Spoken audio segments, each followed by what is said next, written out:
Hearst Castle, unsung heroes.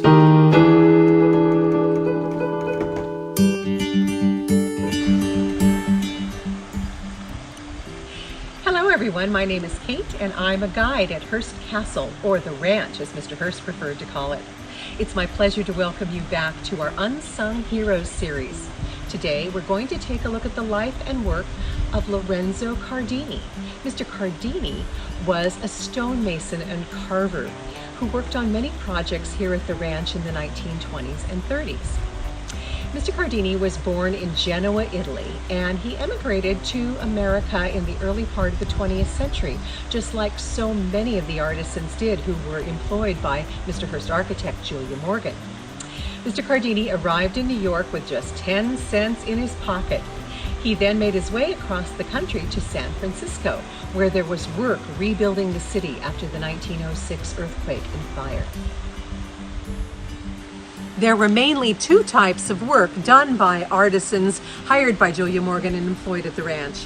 The first involved creating an entire artwork or object in their particular medium.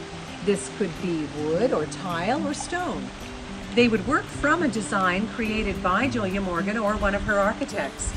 Mr. Cardini carved the 4 marble standing swan lamps from drawings by Thaddeus Joy, who was a principal designer in Julia Morgan's office. Mr. Cardini is most often remembered for these lamps. In fact, they are the only specific creation of his mentioned in his obituary. He did, however, work on many other projects at the ranch, doing what we call composite work. Composite work is the second type of work that artisans did here. This involved fabricating modern construction that would be added to blend in with fragments of antiques in Mr. Hearst's collection. On top of the Roman temple above the Neptune pool sits a statue of Neptune, Roman god of the sea. He's carved in Italian limestone and flanked by marble sea nymphs, all from the 17th century. Lorenzo Cardini had the task of setting these antique statues into the temple facade. He then carved the shell behind them, as well as the left side of Neptune's cape, in order to match the antique other half. He also carved parts of the column heads and the rectangular sections across the top, in order to match the Roman stone fragments that dated to the 4th century AD.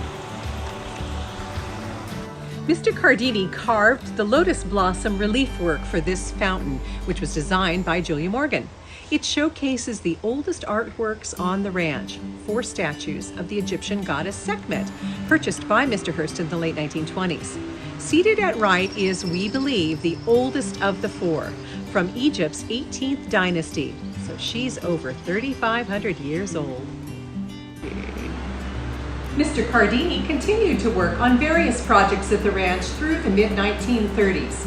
Julia Morgan directed him to carve stone lintels or cross pieces for the antique fireplace mantels in Mr. Hearst's study, in the billiard room, and in other rooms of the house.